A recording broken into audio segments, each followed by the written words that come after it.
I have been going to this camp since I was 6. Once I'd aged out, I returned as a junior counselor. Now, I'm finally a senior counselor, and I've been one for about 5 years already. In all my years at camp, I've had my fair share of laughs and screams, and gotten myself in and out of more trouble than I can even recall. Now, it was my turn to tell the legends and lore of the camp and terrify new generations of campers. The only downer though is that with the technological boom of late Gen Z, these kids don't scare as easily as we used to. They've seen much worse on the internet, and tales of headless axe murderers and tomato farmer serial killers barely even merit a sweaty brow. In my years as a counselor and as a camper, I've seen a lot. I don't tend to scare easily though. Being responsible for a bunch of little kids, not to mention your rowdy trouble magnet friends at times, will give you that false sense of bravado in times of uncertainty and fear. Except, what do you do when the thing you're supposed to be watching over and protecting turns out to be your biggest threat? This is where I have to bring up Molly. I'll call her Molly for privacy's sake. She seemed like a normal kid outwardly with unruly golden ringlet curls, a button nose and pale gray eyes. But there was something about her, whether it be the dark glint in her eye or the stiff way she carried herself, I cannot be entirely sure. All I know is that I have never seen a child command her parents on where to set up her bunk and how to set it up. Between her haggard mother and father's faces and her cool composed expression, it was evident who was in control here. I watched them unload their car quickly as she stood on the porch, clutching a book to her chest, expressionless. I went over to her and squatted beside her, smiling. I regarded my clipboard with the names of the girls in my cabin. "You must be Molly," I exclaimed. "It's so nice to meet you. Is this your first time going to camp?" Silence. Her lack of a response took me aback. Just as I was about to open my mouth to speak again, her father stomped up the stairs with the last of her luggage. He shot her a look I couldn't quite decipher and they slunk inside. As the rest of the parents unloaded their cars, my eyes fell upon Molly's mother, standing pin straight in front of the passenger door of their beaten Volkswagen. I waved at her as enthusiastically as I could, trying to shove the rejection I'd just faced out of my mind. She slowly raised her limp hand in a half-wave, her blank expression ever the same. She also seemed a bit slack-jawed.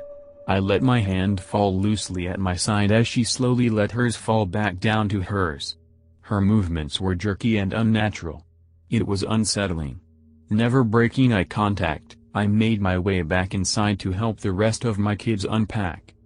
Admittedly, the first few days were fairly normal.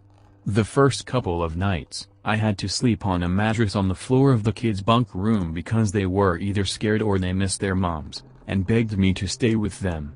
I was well acquainted with the floor at this point, because this typically happened every year with the newest campers. By night 3, I was ready to bring up my returning to the counselor's room. They were big girls now going away to camp, and they needed to be brave. And of course, they could find me in the next room over if they needed me. A few girls were wary, but most had gotten used to cabin life and were okay with finally toughing it out. By that night, I was back in my normal room with my junior counselor.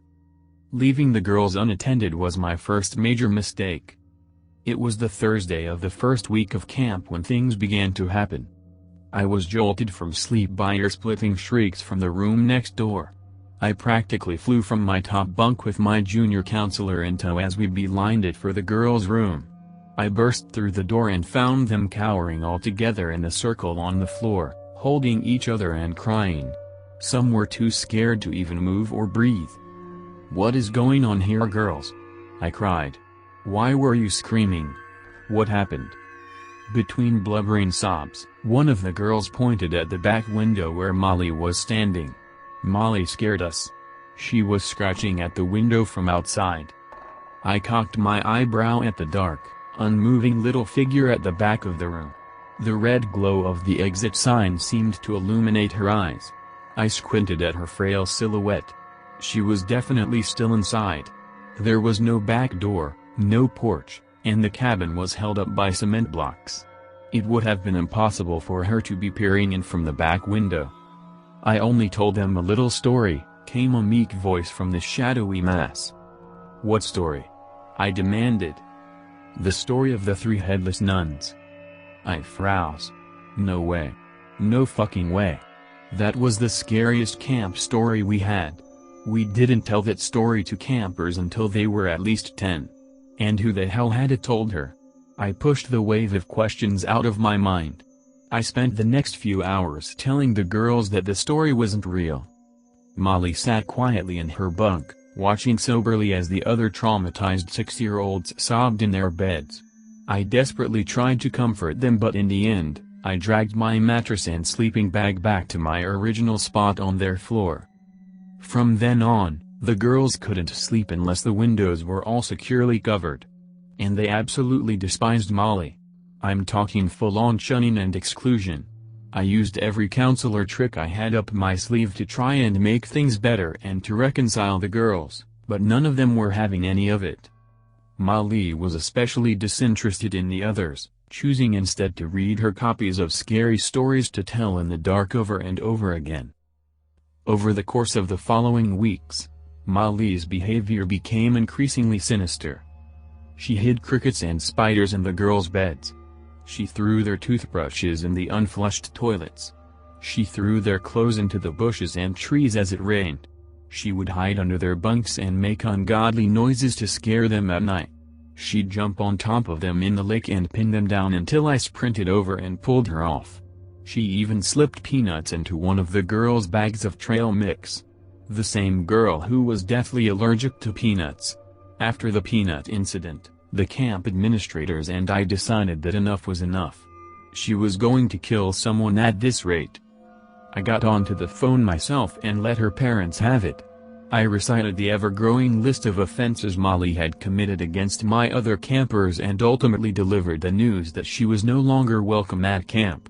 There was a long pause on the other end before Molly's mother monotonously agreed to come to pick her up in the morning. I sighed and looked to the head counselor, who sat beside me. He groaned and nodded. One more night, and then she'd be out of my hair. I wasn't fully confident that my girls would make it through the night alive if I left them alone with Molly, so I again slept on their floor. I'd spent more nights on that floor than in the counselor's room. But what choice did I have? I was awoken by a soft skittering noise. My eyes burst open and I stared up at the ceiling, unmoving. A raccoon? No, bigger. It didn't sound far away enough to be on the porch. My stomach lurched at the realization that whatever was making this skittering noise was inside the room with us. I sat up and took a long look around. The girls were all in their beds. At least the girls on the bottom bunks who I could see were. From the ground, I obviously couldn't tell about the top bunks. But these bunk beds were obnoxiously creaky, and I would have noticed if one of them had even moved. I propped myself on my elbow and listened some more. Silence. Sighing deeply, I lay back down on my stomach and flopped onto my pillow. I breathed deeply, watching the back windows nervously. I still cannot fully come to terms with the events which occurred next. All I can remember is an air of unbelievable dread settling down over me like a weighted blanket, suffocating me. I tried to move my limbs, but found I couldn't. The skittering noise came again. Over and over again in my brain, a voice kept shrieking, "Do not move." My eyes darted around the room, desperately searching for some sort of logic to this madness. There's no way this is sleep paralysis. It had settled in way too fast. That's when I realized it wasn't sleep paralysis. This was what they meant when people say paralyzed in terror. More skittering, and then a small, dark figure crept out of a shadow in the top corner of the room. It was small, but its limbs were gangly. Its hair was unkempt and unruly. The only feature I could clearly make of it was the reflection of the red exit light in its eyes as they locked onto mine. Slowly, creakily, it crawled down the wall like a spider towards the ground. My lungs refused to take in any oxygen as its twiggy limbs jerked and cracked as it crawled towards me. Tears welled up in my eyes as I realized it was crawling towards me. Upside down. It crumpled in on itself as it came closer, the skittering noises coming from its now visibly gaping mouth. I wanted to scream. Run. Anything. But I was frozen in place, shivering and sobbing silently as it came to hover over me. Its forehead grazed my own as its white pupil-less eyes bore into mine. Creaking and popping, it began to stand, contorting around itself as it stood up to glower down at me. Looking up at it, it looked almost like a normal 6-year-old girl. The thing suddenly began to heave, as though it were laughing hysterically, although no sound came from the gaping hole in its face. Every so often, its neck would crack as it craned from side to side. It wriggled its gangly fingers, snapping with each jerky movement. Then, it took in a long, deep, creaky breath. It was a sound I had never heard and would never hear again. I'm not sure when I blacked out. I awoke surrounded by paramedics and panicked camp administrators. My junior counselor recounted to me later that I was lying on my back on the floor, my mouth agape in a soundless shriek and my eyes rolled back so far that they appeared glassy and white. Upon her trying to shake me awake, I fell into a violent seizure. Seeing as it was my first ever seizure, I was to be taken to the hospital despite my protests. The administrators assured me that my kids were fine, and that I could come back once I was given the all-clear by the doctors. I was carted past a group of concerned and curious campers, as they were all waiting outside to catch a peek of the action. I glanced over at them and gave them all an enthusiastic thumbs up, promising I was fine and would be back soon. One wild-haired child caught my eye. Molly. She watched me silently with a slack jaw, her mouth gaping too wide for her small face. Her eyes were pupil-less and white. The girl's tiny shoulders slowly began to heave in pure silence as I was loaded into the ambulance.